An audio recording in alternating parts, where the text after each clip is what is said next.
দুটো কাজ না করে পৃথিবী থেকে যাওয়া যাবে না।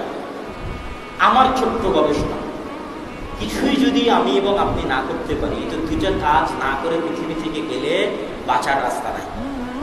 এক, বিনা সালাতে যদি পৃথিবী থেকে চলে যেত। ইব্রাহিম আলাইহিস সালাম দোয়া করতেই থেকেছে, রব্বি জাআলনি মুকিমাস সালাহ ওয়া মিন যুররিয়্যাতি, আল্লাহ গো আমাকে নামাজি বানান, আমার পরবর্তী বংশধরকে নামাজি বানান, কেউ যেন বেনামাজি না থাকে আল্লাহ আমার বংশে, আল্লাহ আমি যেন বেনামাজি না হই।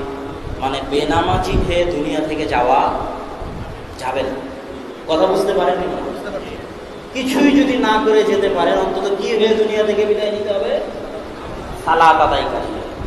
আর নিজের সন্তানকে যদি কিছুই বানাতে না পারেন, অন্তত কি বানাতে হবে? সালাত আদায়। এটাই সবচেয়ে বড় সফলতা। খুব গভীরভাবে ভেবে দেখবেন, একজন সালাত আদায়কারী যে 5 ওয়াক্ত সালাত আদায় করে, ও সবচেয়ে সফল।